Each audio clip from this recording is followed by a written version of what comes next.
3 months after I turned 16 in 2005, I got my first car, a 99 Toyota Camry.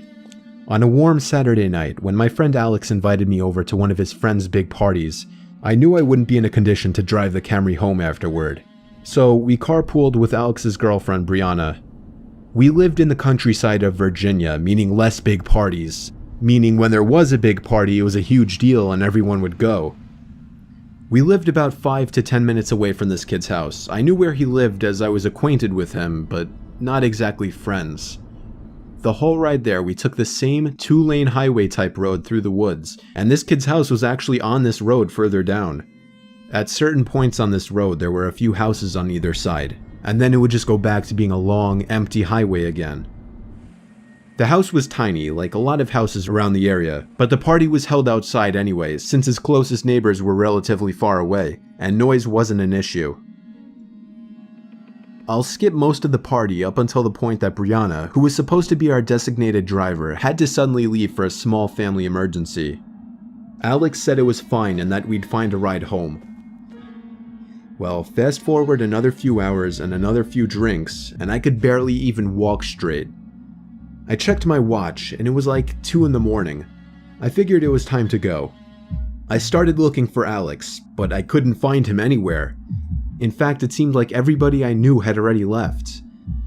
I could barely even think straight, but I was still furious at the fact that Alex could have actually left without me. I asked to use the party host's phone and dialed Alex's home number. After 2 tries, I gave up and then realized I shouldn't wake his family up. So, literally not knowing what else to do, I dizzily stepped out onto the road and began walking back home. I knew this walk would take anywhere from half an hour to an hour in my condition. Maybe after 15 minutes of walking down the road, the slight shine of car headlights on the road was fading in from behind me. Jumping for joy inside, I lifted up my arm and stuck out my thumb. As the car neared, it slowed down and came to a stop right next to me. The man driving the '98 Ford Explorer rolled down the window and asked where you headed. I told him my house was just down the road and beyond a right turn, probably slurring my words beyond comprehension. He chuckled and told me to hop in. I thanked him and joyously hopped into the truck. I was exhausted, and I remember completely disregarding things the guy was asking me because I was so close to just passing out. And that's what happened. The memories of being in that truck turned to a fog as I'm sure I passed out.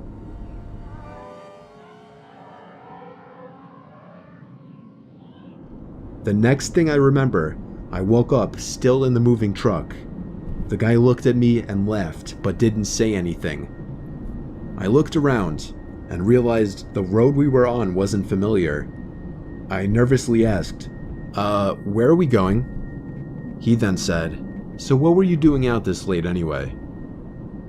As the man answered my very straightforward question with another irrelevant question, the sobering reality of the situation hit me. You can let me out anywhere, I told the man. The man responded with a firm no. I felt like throwing up as he said that. No, I really actually felt like I was going to throw up.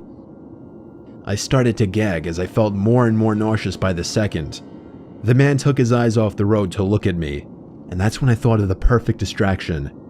I turned in his direction as I continued to gag, and he started to kind of lean away and slow down the car.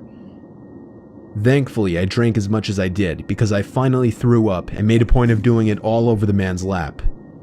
The man yelled in frustration and stopped the car, and that's when I took it upon myself to run for my life into the woods and duck behind a few bushes.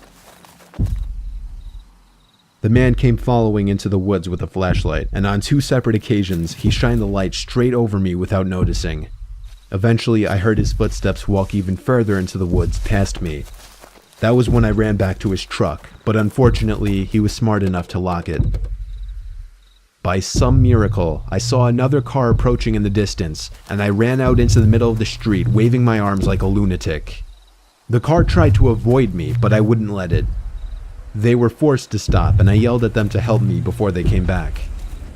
Once I told them that I was kidnapped by the man who was driving that Ford Explorer, the driver agreed to give me a lift. Not to the police station or anything, but to my house. I made it back safely where I couldn't thank the driver enough. I immediately woke up my parents and told them. My dad wanted to know if I got his tag number, and then I felt like punching myself in the face. I failed to get the simplest information from the guy that would have allowed me to actually properly report him. All I knew was that he drove a faded blue '99 Ford Explorer. I made sure to give Alex a piece of my mind, and part of me always held a grudge against him ever since, just for abandoning me at a party without telling me. I haven't seen him in 4 years now, however, and this was actually the first time I even thought about this incident for almost a year now.